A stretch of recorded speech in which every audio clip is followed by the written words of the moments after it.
যদি বলা হয় আজ মধ্যরাতে ঢাকা বিমানবন্দরে অবতরণ করবেন ফুটবল বিশ্বের খ্যাতিমান তারকা লিওনেল মেসি অথবা ক্রিস্টিয়ানো রোনালদো, এবং ভক্তকুলের সাথে তারা কাটাবেন সুন্দর কিছু মুহূর্ত, ছবি আর অটোগ্রাফে ধন্য করবেন বাঙালি দর্শককে, বিমানবন্দর এলাকাতে কেমন উপচে পড়া ভিড় হবে বলে আপনার ধারণা?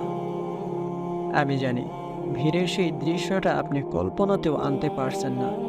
সারা দেশ থেকে ছুটে আসা তাদের ভক্তকুলের কানায় কানায় পূর্ণ হবে বিমানবন্দর এলাকা। তাদের প্রায় সকলের গায়ে থাকবে খেলোয়াড়দের জার্সি, কারো হাতে ফুটবল, এবং অনেকের গায়ে লেপ্টে থাকবে উক্ত খেলোয়াড়দের দেশ অথবা ক্লাবের পতাকা। প্রিয় মানুষটাকে মুগ্ধ করতে আয়োজনের কোনো কমতি কোথাও পরিলক্ষিত হবে না। যাকে এক পলক দেখার জন্য রাতের ঘুমকে বিসর্জন দিয়ে আপনি ছুটে এসেছেন বিমানবন্দরে, যার একটা অটোগ্রাফের জন্য আপনি অন্ধকারে মশার কামড়কেও পাত্তা দিচ্ছেন না, ঝড় বৃষ্টি বাদলও যেখানে আপনাকে এতটুকু নড়াতে পারছে না, সেই তারকা খেলোয়াড়েরা আপনার সাথে কাটানো প্রতিটা মিনিটের বিপরীতে গুনে নেবে কোটি কোটি টাকা। প্রিয় খেলোয়াড়ের সাথে সাক্ষাতের বিষয়টা আপনার কাছে আনন্দ আর গৌরবের হলেও তাদের কাছে সেটা উপার্জনের একটা ওসিলা বই আর কিছুই নয়।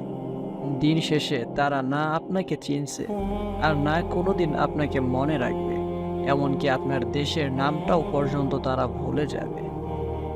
যারা আপনাকে কোনোদিন চিনেনি, কোনোদিন চিনবেও না, এবং যাদের কাছে আপনি নিতান্তই অর্থ উপার্জনের একটা ওসিলা, শুধু তাদেরকে এক পলক দেখার জন্য জীবনের গুরুত্বপূর্ণ সময় ব্যয়ে আপনার মাঝে কোনো দুঃখবোধ নেই। তাদের একটা অটোগ্রাফের জন্য আপনি অনায়াসে মেনে নিতে পারেন যাবতীয় ধকল।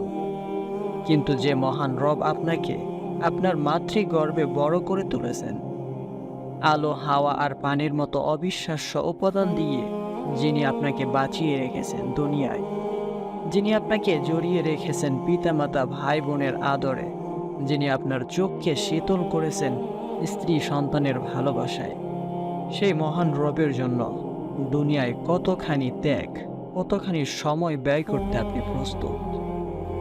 মধ্যরাতে আপনার প্রিয় খেলোয়াড়ের আগমনের সংবাদ পেয়ে আপনি বিমানবন্দরে ফুল জার্সি আর পতাকা নিয়ে ছুটে যেতে দ্বিধা করেন না একটু।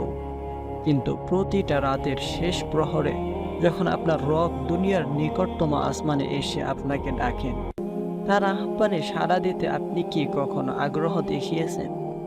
কখনো কি মনে হয়েছে আজ রাত্রিতে আমার যাবতীয় সংলাপ শুধু রবের সাথেই হওয়া যায়?